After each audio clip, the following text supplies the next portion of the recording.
Welcome, everybody. In this segment of Convention Center, we're going to start to meet some of our amazing graduate assistants in headquarters. It's been an interesting year to be a grad student at UCEA, I think. We moved host institutions, we've had to work virtually, we've had to plan a virtual conference. And so our grad students have done a great job of just sort of jumping in and getting to work. So in this segment, we're going to meet three of our graduate students. Gilzene, who is a third-year graduate student and is kindly taking time from working on her comps to join us today. Alounso Gilzene, who is a fifth-year PhD student and who is also taking time from working on his dissertation to be with us today. And Briana Coleman, who is a fourth-year graduate student here at MSU and is also taking time from her studies to be here with us today. So in this section, we'll get an opportunity to sort of get to know them and what they're working on. So Gilzene, why don't you start with telling us why you came to MSU? Hi, I'm originally coming from South Korea. So when I choose this MSU as my PhD program, I need to have some information. So unfortunately, my friend of mine was in here as a senior already, and then she provided me a great strengths of this MSU program, which are strong mentorship and a lot of research opportunities. So when I came here, I could see that was true because my advisor, she's Christy Cooperstein, she's a great advisor for me, and then she provided a lot of support mentally and academically. I think that's really good for me to pursue this hard, long journey. And then there are also a lot of opportunity to get involved research with my advisor and other faculties too. And then also we have a great opportunity to connect to not only other researchers, but also many practitioners, so which is related to principal professional development workshop like this. So this sort of greatness made me lead to come here, and then I'm really satisfied with study in this program. How about Alounso? So yeah, for me, the choice to come to MSU came from a couple of places. So I was working at a charter school in Philadelphia, doing work in education there, and I had a slight interest in PhD programs. So I started emailing professors at different institutions just to try to get a sense of research and like the work's connectedness to the field and things like that. Nobody responded except for one person, and that was Dr. Tara Vincent Chambers here at MSU. And not only did she respond to my email, she set up time for us to have a conversation about research and how that work works in the community and things like that. And we had a 2-hour conversation about that. She took the time to have a long conversation with me about the power and potential of doing research. So from there, I was kind of sold on the idea. I was like, okay, yeah, sure, I'll go do this.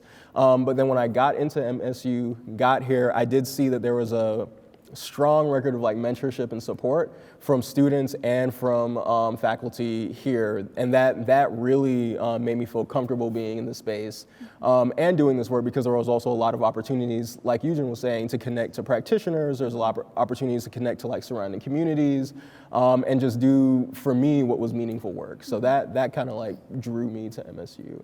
What about you, Briana? So for me, I've actually been connected to MSU's College of Education since I was a high school student. So I've had long-standing relationships with faculty here for a very long time. So because of my high school experience, I came here for undergrad, left undergrad to go to grad school elsewhere at also our one institution, but it was not, I did not feel the same sense of community, the same sense of mentorship or commitment to students, or the work that I wanted to do that was in cities like Detroit or the surrounding areas. So when I was applying to PhD programs, MSU was actually my top choice because of the connections that already existed here for me, but also because I had learned so much about what type of opportunities I can get into if I were to come back and do my doctoral studies here. So when I was applying, I actually was not going to apply to an education PhD program. I was going to apply to a social science PhD program here. And I called Dr. Tara Vincent Chambers to ask if I can apply the urban education cert to the other program. insane. We had a whole conversation for like an hour. What was only supposed to be 15 minutes. And it reoriented for me like why I loved MSU so much, but then also brought my commitment back to the College of Education. And since I just have had an amazing experience. Right. That's amazing. And that's just sort of the importance of relationships, right? Which is one of the things that we try to really do here at UCEA. If you can tell us a little bit about what projects you're working on and how those are going. I work for state school reopening policy analysis project recently, and then we chose 5 states which are located in northeastern part of U.S. and then, sorry, cut. Okay. By analyzing these 5 state policy documents, we could see some similarity and differences of safety protocols in this COVID-19. And then through this analysis, I could feel that although there are many challenges to reopen school in the US, but still the states are really hard to adjust, really eager to reopen this school system to provide continuous students' learning. I think that's really impressive for me. And also I could see, although there is some state control to reopen schools, but there is some local control which are highly influenced to school reopening decision making.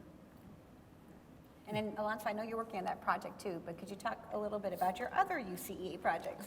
Oh, so for my other project, I have the privilege of working as a part of the Barbara L. Jackson Scholars Program. It's a program designed to connect graduate student scholars of color to mentorship opportunities in the field. So what it is it takes early career grad students and pairs them with a mentor at another institution to try and allow that student to foster positive relationships in the field with other people.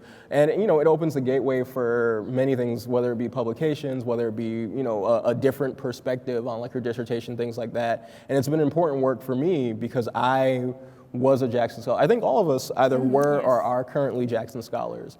And for me, it's just been an important, that connection that I have with my Jackson mentor has been a very important part of like forming my graduate research and how I've gone and stuff like that. So for me, working with the first years, which was what I do now at headquarters, has been an interesting opportunity to kind of steward them through or introduce them to UCEA, what's it look like, sort of that fuzzy, confusing period of like, you're a Jackson Scholar, what does that mean, right? And I've had the opportunity to work directly with that, and that's been my work here. Yeah, it's been great.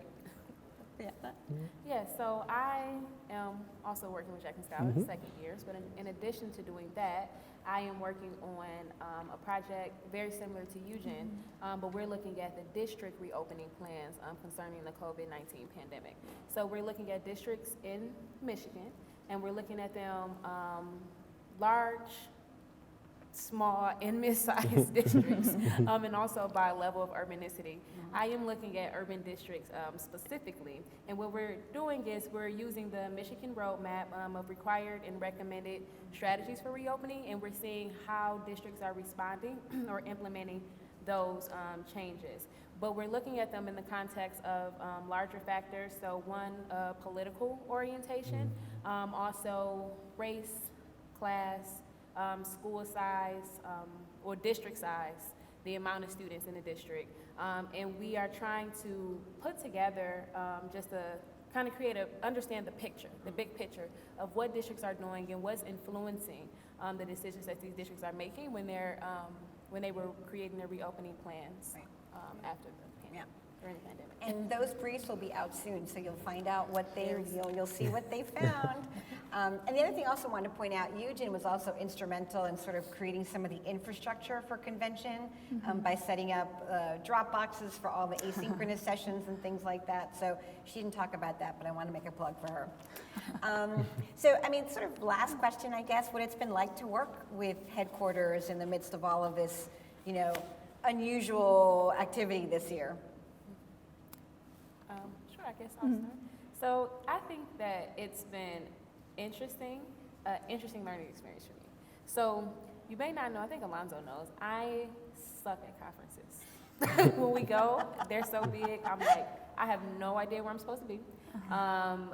It's like the networking part, I'm getting that down. But seeing this side of planning the convention and all of like the intentional effort that goes into making sure that graduate students in particular have opportunities for growth, opportunities for networking amongst each other, and mentorship. That's, I think, been my favorite part. So working with the second-year Jackson Scholars has been my favorite part of the convention planning thus far. But it's also good to see how much work you all put into putting this together. How much work we all Well, we are, right? Especially in the virtual format. Like, it's amazing to see how everybody's skills are coming together to create something that I know is going to be amazing. Yeah.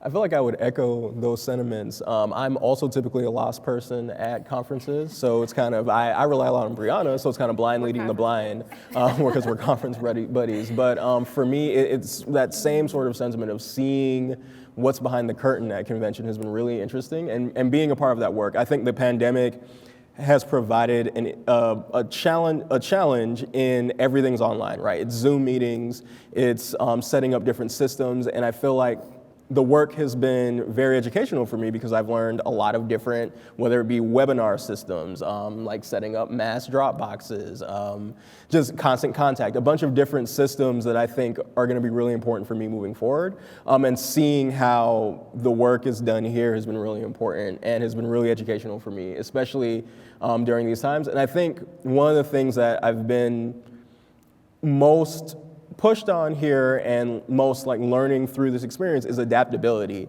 which is very important. And it just feels like this is a team that is very adaptable, very good at quick adaptation, and very just cohesive at times. So it's been a good experience. It's been challenging because of everything being online, but I think the adaptability has been great, and I'm looking forward to see what the product looks like. I think Briana and Alounso said a lot of things of what I want to say, but at the same time, I want to add one more thing as an international student. So you said you already have a hard time when you go to conference, but as an international scholar like me, it was really hard at the first time. But when I belonging to the Jackson Scholar Network, I could feel I really, belong this UCEA institution. And then this time, as a HQ staff, I much more feel belonging, right? Because I can contribute some part of this conference organization. So that's really great opportunity for me as an Asian student to see how this conference is going on, and I can compare my past experience to participate in my Korean conferences between these two different country contexts. So that's really good. And then, as you can see, Mónica is very kind and thoughtful person. So I'm very, comfortable with work with her and other staffs. Yes. That's fascinating. We'll have to talk more about that, Eugene. Sort of different contexts for convention. Yes. Thank you all for coming. I really appreciate you taking your time. It's been wonderful working with you, and I know convention is going to be, has been great for everyone so far, and we look forward to what the spring will bring. Thanks so much. Thank you. Enjoy the rest of your sessions.